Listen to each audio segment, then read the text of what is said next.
Ow.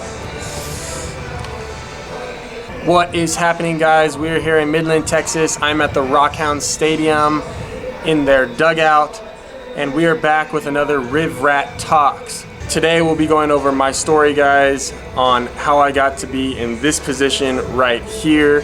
So we will hop into that here pretty shortly. At the end of this video, guys, we are gonna name the winner of the bat and the batting glove. So stay tuned till the end and let's get into it, all right? All right, guys, so it all started when I was about, I don't know, I think 2 years old. My parents have always told me that when I was about 2, I picked up a bat, and I don't really remember, but my dad was a baseball nut, so I find that to be true. So I've always played baseball, guys, from growing up since I was a little kid. I usually played travel ball. I never really played like Little League or anything like that. I think I did 1 year, and I don't know why, it just ended. I just continued to play travel ball. When I was about 9 years old, my dad became a travel ball coach, and I always played with him. He coached guys that were a little bit older than me. So when I was like 9, I was playing ball with guys that were 11 or 12. So I was always playing up. I was always playing with the, guys that were older than me, bigger than me. I was always the small guy. My dad was a huge baseball nut. I mean, he was so infatuated with baseball that we were always arguing, and we were so much alike that we would always butt heads with each other. I mean, countless amounts of times. I can just remember waking up at 2 a.m. because my dad woke me up and said, hey, I got this swing, I want to work on it. And we'd be down on a school night at 2 a.m. in the morning in the backyard working on a baseball swing. That's just how he was. He loved the baseball so much, and he wanted to find the perfect swing. And he like dedicated his life. I remember one time it's funny, I just got done telling this story to Trevor Hoffman not too long ago about how my dad went down to San Diego, found Tony Gwynn, and taught his philosophy of hitting to Tony Gwynn. And Tony Gwynn loved his idea. So he said, hey, I want you to come down to my college, San Diego State, and I want you to teach my college guys that swing. And so my dad ended up doing that, and when I was about 12 years old, Tony Gwynn threw BP to me, and I got to hit at SDSU, so it was an awesome story. Awesome to look back and know that I was able to do that. By the time I got into high school, guys, I was so burnt out of baseball. I had done it from the time I was just a little baby till 14 years old, and I was so tired of it that my freshman year of high school, I did not want to play. I was really into skateboarding. That was like my big thing. I had a bunch of buddies that were skateboarders, and that's what I loved to do. I loved to skateboard. Besides baseball, skateboarding was my thing. And a lot of people look at me and go, oh yeah, I used to skate too, blah, blah. And I'm like, but no, really, guys, that's what I really used to do. I used to be really into skateboarding. And I quit baseball because that's what I wanted to focus on, was just skateboarding, because I had more fun doing it, because I didn't have to argue with my dad. And me and my dad were always arguing about baseball. And I think that kind of pushed me away a little bit. It was rough to always be arguing with your dad. And for guys that have dads, kids out there who have dads that are pushing them in baseball and blah, blah, you'll understand where I'm coming from. But hang in there with him, okay? Because he loves you. He loves you. I promise you that. Freshman year of high school. So my freshman year of high school, I didn't want to play. I stuck just to skateboarding and going to school. And my high school coach, who was the athletic director too, he calls me into his office and says, hey River, I've heard a lot about you. I heard you can play baseball pretty well, and I want you to come out to tryouts. And I looked at him, I said, hey man, I appreciate it, but I don't want to. I'm sorry, man, I'm not gonna play this year. And he goes, okay, well just think about it and get back to me. And I said, okay, I'll think about it. A couple days later, he calls me in his office again. He goes, hey, have you had time to think about it? And I said, yeah, and I don't want to come out. I want to just not play this year. I don't feel like playing. I don't want to do it. And he goes, well, I really want you to think about it. Please think about it. Just come out for the tryout. It'll be fun, and you can always change your mind in the end. And I said, you know what? I'm not going to do it.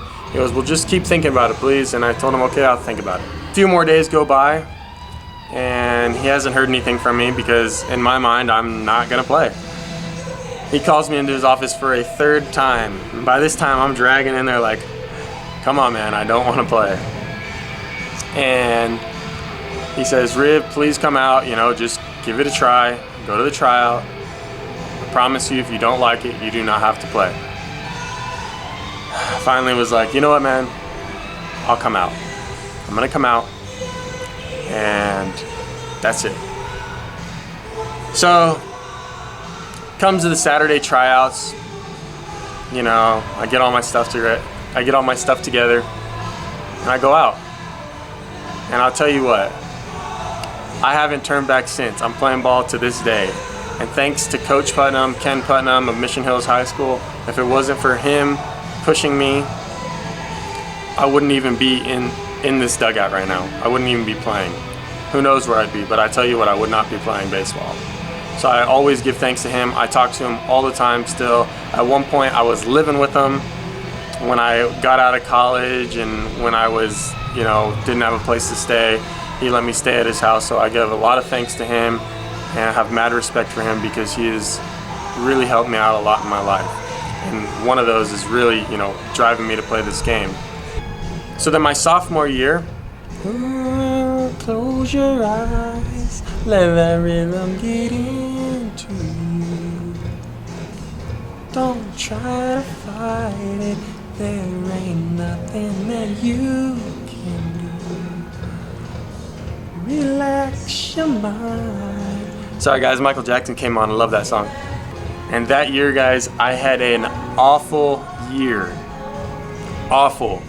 I want to say I hit like mid 200s that year, and at this point my dad isn't really pushing me anymore in baseball. He's not my coach anymore. He's just kind of on the sidelines. And I remember at the end of that year we go to the banquet, to get our awards and yada yada yada. And I remember seeing my batting average was probably like 260, 270, which at the time I'm thinking is good. Okay. My dad looks at it and he goes, so you're happy with that? And I said, I don't know. And he goes, why would you be? And I kind of reevaluated it, and I'm upset at him at the time, obviously, because he's putting me down, but he was completely right. I shouldn't have been happy with that. I want to push myself to be better than that, and to hit 270 in high school, it's not something that I wanted. I wanted something way more than that. I started working more. I started working out, getting in the gym, because at this point I hadn't really been working out. And one of my lifting partners was Steven Packard, one of my best buds. Shout out to you. We started working out together. I started getting a little bit stronger. I started focusing a little bit more on this game. And I come in my junior year and I make the varsity team again. And this year I become a captain because I've repeated, and most of the seniors were gone. They had graduated, so I was kind of, one of the returners on the varsity squad that year. So I become a captain. And I ended up having a better year. I ended up hitting, I think, 440 that year. So it was a tremendous jump. And now I'm getting calls and offers from colleges. Not pro teams, just colleges. Loyola Marymount, Gonzaga, who else? Fresno State came to look at me a little bit. And you know what? I got cocky. I got real cocky. I started getting into bad things, guys. Partying a little bit too much. Things that I shouldn't have been doing, and I should have been focusing more on school and getting good grades and focusing on my senior year. That way I could get drafted out of high school or even go to a great college. That's what I should have been focusing on. But because I was too into the partying scene, I got myself in a lot of trouble. And I look back now and wish I could have done things a little differently, but you know what? I'm here right now and I can't change the past, so I got to keep looking forward. If you learn anything from this, guys, it's just to work hard now, play later. And it's something that my dad always told me that I did not listen to because I am hard-headed. But trust me when I say work hard now, play later, guys. There's always time to play. If you work hard now, okay, you can play for the rest of your life.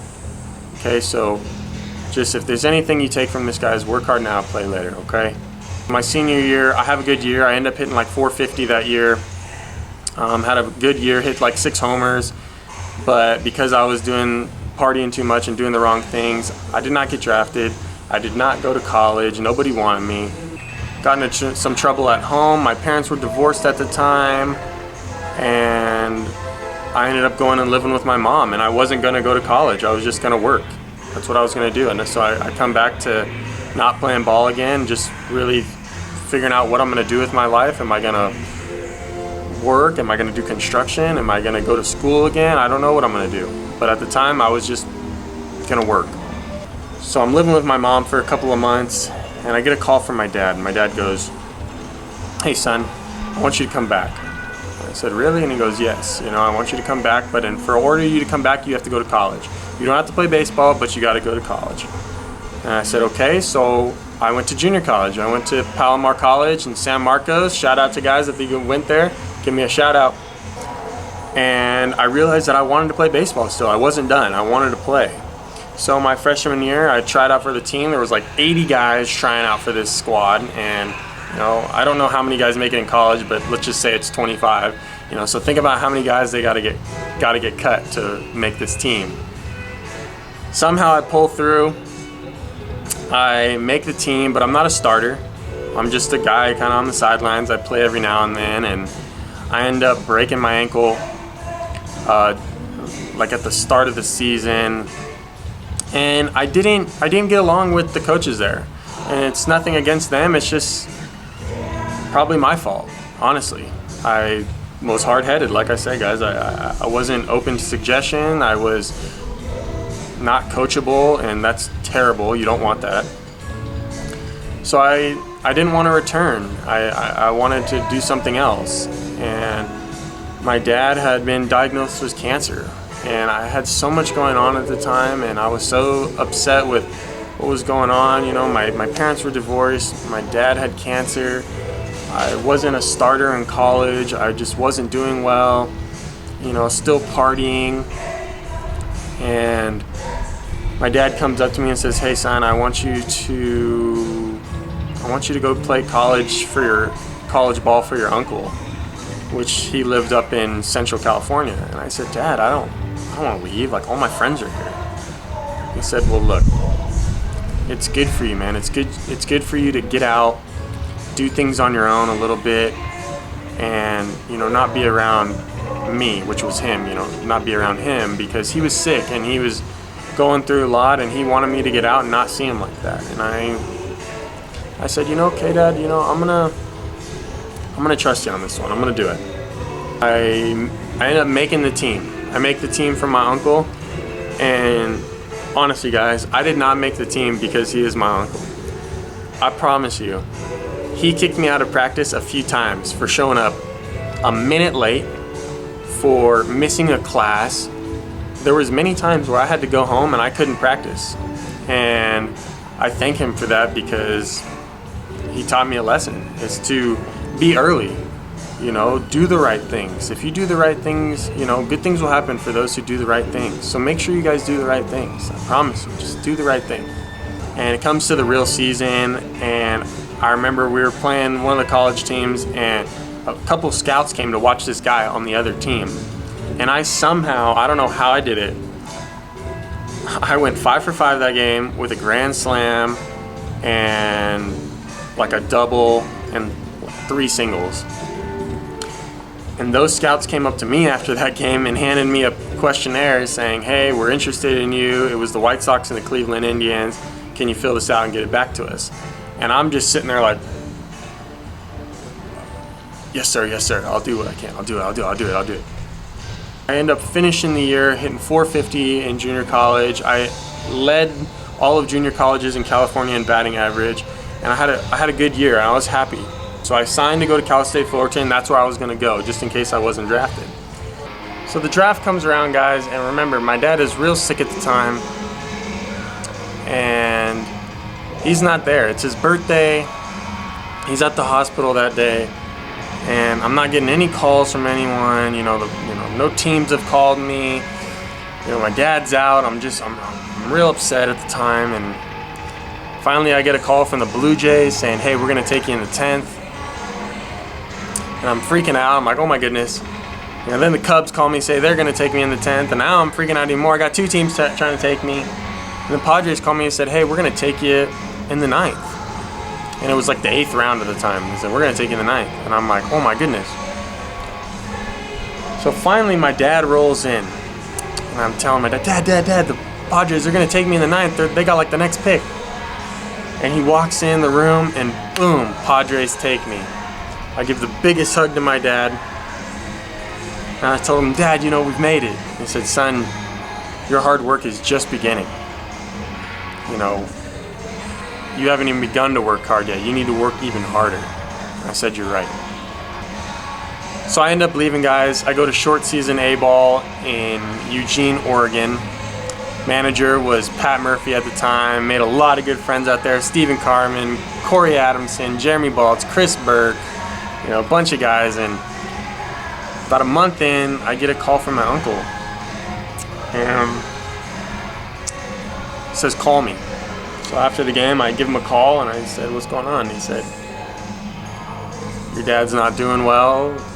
He has 3 weeks. And I just cried. That's all I could do. I just cried. I was in denial and upset, and my team at the time, they just hugged me and stayed with me and said if there's anything I needed, they would help me, and they were incredible, awesome guys. I love all of them. And the next day I flew home, and when I got home, my mom said, your dad's gonna look different, so I want you to be prepared for that. And I said, okay, not knowing. And I walk in there and he's not my dad. 50 pounds lighter, bruising, and just sick. I pulled him out back and I just cried with him. I held his hand and we just cried together. And it was a sad time, and I spent the next 5 days with him, spending as much time as I could with him, and then he told me to go back out and play. And so I left. I went to go play baseball again, and a few days after that, he had passed, and I flew back home, and we had a funeral, and I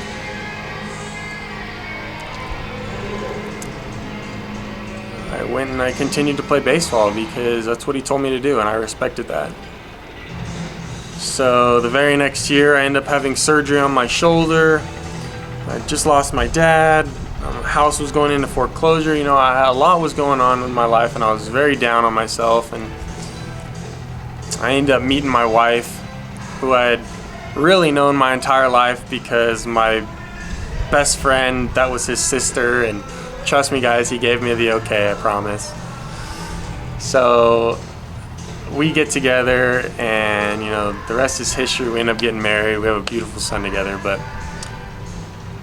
we ended up moving to Flagstaff, Arizona for a bit, and she was amazing. She took care of me and really was a rock when I needed her, and I'm so thankful to have her in my life. I mean, she's given me a beautiful son that has become such a blessing to us. I'm so thankful. Anyways guys, so I end up getting better. My shoulder ends up healing after surgery, and I go to Lake Elsinore the next year. I end up going to Fort Wayne the following year, then going to Elsinore, then going to AA last year, and I finished in AA. Then this year I started in AA, went to AAA for a bit, but now I'm back in AA after a little bit of an injury. And here's where I'm at, guys. I am right here in Midland, Texas, enjoying every second of it the best I can, trying to come out here with a great attitude, be a good team guy, and help this team win. I'm just so thankful for them, all my friends, all my family, you know, my dad, my mom, you know, my teammates, everybody, guys. I'm so thankful for them because I wouldn't be where I'm at right now without any of those people. Thankful for you guys. I'm thankful for my fans for always giving me support, guys. I thank you guys so much. Thank you guys for listening to my story. I'm sorry if it was long. I'm sorry if it was boring. I apologize. I just know that a bunch of people have been wanting to know my story, so that's my story, guys. I might have left out a few details, but for the most part, that is my story. Thank you guys for listening. But it is now time to get to the winner of the bat and the batting gloves. So let's get to it. So the winner of the bat and batting gloves, guys, is my main man, Jamar Bray. Shout out to you, buddy. I read through all the comments, guys. I randomly selected one winner, and Jamar Bray is my main winner. So I'm gonna get in contact with you, buddy, and we will get that bat and batting gloves to you. We will figure out how we need to get that done, all right? Thank you guys for all participating.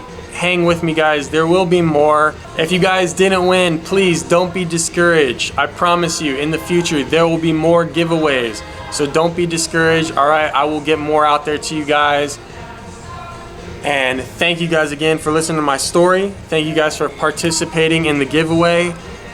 So until next time, stay up, all right, guys? Peace.